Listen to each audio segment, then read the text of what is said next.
Welcome back. Nizamabad జిల్లా కామారెడ్డి హరితహారం కార్యక్రమంలో ముఖ్యమంత్రి మాట్లాడుతూ ఒకసారి చూద్దాం. గట్టిగా చేయాలి. కొంతమంది అనుకుంటారు ఏ చెట్లు పెట్టి ఎందుకు పోయా, నేను పెద్ద ధనవంతుడున్నా, నేను గరం ఎక్కువైతే వేడి ఎక్కువైతే నేను ఎయిర్ కండిషన్ కొనుక్కుంటా అంటాడు ఆయన. ఒకసారి సూరత్లో ఇట్లే జరిగింది. వాళ్ళు చెత్త ఎటువంటి అటు వారేసి టౌన్ అంతా గబ్బులు చెప్పుకున్నారు. మున్సిపల్ అధికారులు పోయి చెప్పినారు, అయ్యా ఇది మనకు ప్రమాదం మంచిది కాదని చెప్తే వినలే. చివరికి ఏమైంది, ఆ చెత్త పెరిగి పెరిగి పెరిగి ఆ సూరత్ పట్టణంలో భయంకరమైనటువంటి ప్లేగ్ వ్యాధి వచ్చింది. ఆ పట్టణంలో పేద ధనవంతులు ఉన్నారు, వజ్రాల వ్యాపారులు ఉన్నారు, వందల వేల కోట్ల శ్రీమంతులు ఉన్నారు. కానీ ఆ ప్లేగ్ వ్యాధి వచ్చింది, 4-5 వేల మంది చచ్చిపోయినారు. ఆ తర్వాత ఈ ధనవంతులు ఎవరైతే ఉన్నారో ఈ ఇంటికి బతుకమ్మరాని భయపడి డబ్బులున్నోళ్ళు కాబట్టి విమానాలు కిరాయికి తెప్పించుకొని దాంట్లో భార్య పిల్లల్ని వేసుకొని పారిపోయినారు. మళ్ళీ మిలిటరీ వచ్చి దాన్ని అంతా చక్కగా చేసి ఆ ప్లేగ్ వ్యాధి అదంతా పోయిన తర్వాత 3.5-4 నెలలకు మళ్ళీ వాళ్ళ ఊరికి వాళ్ళు వాపసు వచ్చారు. అప్పుడు ఆ కమిషనర్ గిట్ట పోయి అడిగిండ్రు, అయ్యా నీకు 2,000 కోట్ల శ్రీమంతులు ఉన్నావు, నీకు 10 అంతస్తుల బిల్డింగ్ ఉన్నది, ఏం లాభం, నువ్వు కూడా పిచ్చోడు వారిపోయినావు కదా, నీ ధనం ఏం చేసింది, ఏం పని చేసింది అని అడిగితే అందరూ కూడా పరేషాన్ అయ్యి, నిజమేనండి మీరు చెప్పినట్టు వింటాం, ఇప్పుడు చేసుకుందామని చెప్పి బ్రహ్మాండంగా అందరూ ఐకమత్యమై చేసుకున్నారు. ఇలా సూరత్ పట్టణం ఒక అద్భుతమైనటువంటి మంచి పట్టణంగా తయారైంది. మనం అనుకుంటే ఇలా మనం చేయలేమా? ఇక్కడ అంతమంది శక్తి లేదా, మనకు అంతమంది ఆలోచన లేదా? ఎవరన్నా అమెరికా నుంచి వచ్చి ట్రైనింగ్ ఇవ్వన్న మనకు? చెట్లు పెంచేది మన రక్తంలో ఉన్నది, పంటలు పండించేది మన రక్తంలో ఉన్నది. కాబట్టి దయచేసి నేను మీ అందరితో ప్రార్థించేది, మంచి మంచి మొక్కలు కూడా చాలా వెరైటీ మొక్కలు ఉన్నాయి, అన్ని రకాల మొక్కలు ఉన్నాయి. ఈత చెట్లు కూడా దండిగా సప్లై చేస్తూ ఉన్నారు, అవి కూడా బాగా పెంచండి. స్వచ్ఛమైనటువంటి కళ్ళు దొరుకుతుంది, మందు కళ్ళు తాగి చచ్చిపోతారు జనం. నిజామాబాద్ జిల్లాకు చాలా చెడ్డ పేరు కూడా ఉంది, అది కూడా బంద్ కావాలి. మంచిగా ఆరోగ్యానికి మనకి వచ్చే స్వచ్ఛమైన నీర కానీ కళ్ళు కానీ దొరికితే జనం మంచిగా సంతోషపడతారు. కాబట్టి ఏ రకంగా చూసినా చెట్లుంటే అందరికి లాభమే, అందరం బతుకుతాం. చెట్లు లేకపోతే అందరం ఆగమవుతాం. కాబట్టి దయచేసి నా మాట విని ఖచ్చితంగా ఎట్టి పరిస్థితుల్లో గ్రామాల సర్పంచులదే ప్రధానమైన బాధ్యత. నేను పదే చెప్తా ఉన్నా, పట్టణంలో మున్సిపల్ చైర్మన్ గారిది, మున్సిపల్ కౌన్సిలర్లదే ప్రధానమైనటువంటి బాధ్యత. అధికారులు మీకు అండదండగా ఉంటారు. మీ జిల్లాలో రోనాల్డ్ రోస్ గారు మంచి యువ కలెక్టర్ గారు ఉన్నారు, మీకు అన్ని విధాల సపోర్ట్ చేయడానికి సిద్ధంగా ఉన్నారు. మీరు ఏ టైంలో అడిగినా, ఏ ఊరికి రమ్మన్నా, మీకు ఏ సమస్య వచ్చినా వచ్చి నిలబడి చేస్తారు.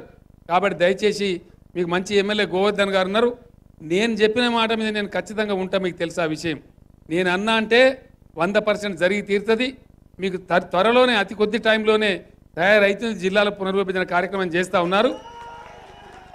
కామారెడ్డి జిల్లా చేసి నేనే మీ జిల్లా కాంప్లెక్స్ బిల్డింగులు శంకుస్థాపన చేయడానికి వస్తాను కూడా నేను మనవి చేస్తూ ఉన్నా. ఆ రకంగా కామారెడ్డి పెద్ద సిటీ అవుతుంది. ఎందుకు పెద్ద సిటీ అవుతుంది? మీకు రైల్వే లైన్ ఉంది, బ్రహ్మాండంగా అద్భుతమైనటువంటి రైల్వే లైన్ ఉంది, బస్ స్టాండ్ ఉంది, మంచి స్ట్రాటజిక్ సెంటర్లో ఉంది, పెద్ద ఎకనామిక్ సెంటర్గా గ్రో అయ్యే అవకాశం కామారెడ్డికి ఉన్నది. మీరు జిల్లా కేంద్రంతో పాటు కామారెడ్డికి ఏమేమి దేవానో నా మనసులో ఉంది. తప్పకుండా మంచి మంచి ఇన్స్టిట్యూషన్స్, ఇలా డిగ్రీ కాలేజీ చాలా కష్టపడి కొంతమంది కబ్జా పెట్టబోతే మా తిరుమల రెడ్డి వకీల్ కావచ్చు, గంప గోవర్ధన్ కావచ్చు, అందరూ కూడా కష్టపడి ఇక్కడ సంఘం వేసి ఇలా 60, 70, 80 ఎకరాల జాగాను మీరు కాపాడినరు. అద్భుతమైనటువంటి సంస్థలు ఇక్కడికి వస్తాయి, మంచి మంచి సంస్థలు వస్తాయి మీకు ఇక్కడికి. కాబట్టి నా మాట విని చెట్లు పెంచితే పోతే కూడా కామారెడ్డి గారు 2 రోజులు ఉండాలని ఏమంతా మంచిగా ఉన్నది అనిపించాలి. నిజామాబాద్ జిల్లాలో తెలంగాణలో నంబర్ 1 కామారెడ్డి పట్టణమే, నంబర్ 1 కామారెడ్డి నియోజకవర్గం అనే పేరు మీరు తెచ్చుకోవాలని నేను కోరుతా ఉన్నా. కామారెడ్డిలో ఉండే న్యాయవాద మిత్రులు కూడా చాలా యాక్టివ్ బార్ అసోసియేషన్ ఉన్నది. ఇక్కడ ఉద్యమంలో వాళ్ళు నంబర్ 1గా బార్ తీర్మానం చేసిండ్రు. ఈ హరిత ఉద్యమాన్ని కూడా మా న్యాయవాద మిత్రులు ముందుకు తీసుకుపోవాలని చెప్పి నేను కామారెడ్డి బార్ అసోసియేషన్ కూడా నేను కోరుతా ఉన్నా. కామారెడ్డిలో విప్లవ భావాలకు కానీ, మంచి విద్యావేత్తలకు కానీ, మేధావులకు కానీ కొరత లేదు. అనేక మంది రచయితలు ఉన్నారు, అనేక మంది బుద్ధిజీవులు ఉన్నారు ఇక్కడ. కాబట్టి దయచేసి అందరూ ఏకమై అద్భుతమైనటువంటి కార్యక్రమాన్ని తీసుకొని ముందుకు సాగండి. దాన్ని లయన్స్ క్లబ్ ఉన్నారు,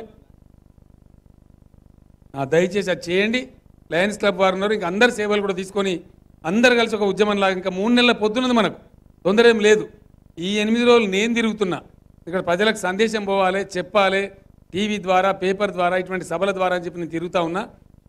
అట్లా ఇలా కేంద్ర మంత్రి ప్రకాష్ జావడేకర్ వచ్చాడు, ఆయన కితాబ్ ఇచ్చిపోయింది మనకు. భారతదేశంలో ఎక్కడ కూడా ఇటువంటి పద్ధతిలో ఈ ప్రమోషన్, గ్రీన్ ప్రమోషన్ జరుగుతలేదు. ఏ ముఖ్యమంత్రి కూడా 10 రోజులు తదేకంగా ఒకటే కార్యక్రమం మీద పనిచేస్తలేడు. మీ తెలంగాణ గొప్ప రాష్ట్రం అని మనకు కితాబిచ్చిపోయిండు.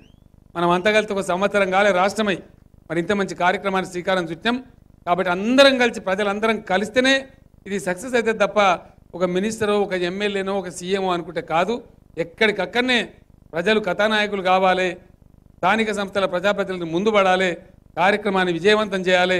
మీరు నన్ను క్షమించాలని నేను కొంచెం ఆలస్యంగా వచ్చినా ఆ చెరువు చాలాసేపు మంచిగా సంతోషంగా చూసినాం. అక్కడ చీకటి పడే టైంలో నేను వచ్చిన ఇన్ని వేల మంది ఉండి ఈ కార్యక్రమాన్ని ఈరోజు విజయవంతం చేశారంటే తప్పకుండా కామారెడ్డిలో హరితహారం ప్రోగ్రాం 100% విజయవంతం అయిద్దని మనవి చేస్తూ మీకు ఇంకొక శుభవార్త కూడా నేను చెప్తా ఉన్నా. కాళేశ్వరం ఎత్తిపోతల పథకం ఏదైతే వస్తుందో అది ఒకసారి కొమరెల్లి మల్లన్న సాగర్కు వచ్చిన తర్వాత మీకు గ్రావిటీ ద్వారా ఎటువంటి లిఫ్ట్ లేకుండా మొత్తం కామారెడ్డి నియోజకవర్గానికి సాగునీళ్ళు కూడా వస్తూ ఉన్నాయి. ఆ సాగునీళ్ళు తెచ్చిచ్చే బాధ్యత కూడా నాదే, కేసీఆర్దే. కామారెడ్డిలో ఇక కరువు ఉండదు, కరెంటు కోత ఉండదు, ప్రాజెక్టు కాలువ నీళ్ళు వస్తాయి కామారెడ్డికి. కామారెడ్డి బంగారం రెడ్డి అవుతుంది, బ్రహ్మాండంగా అద్భుతంగా తయారైతుందని చెప్పి మనవి చేస్తూ నేను సెలవు తీసుకుంటా ఉన్నా. జై తెలంగాణ.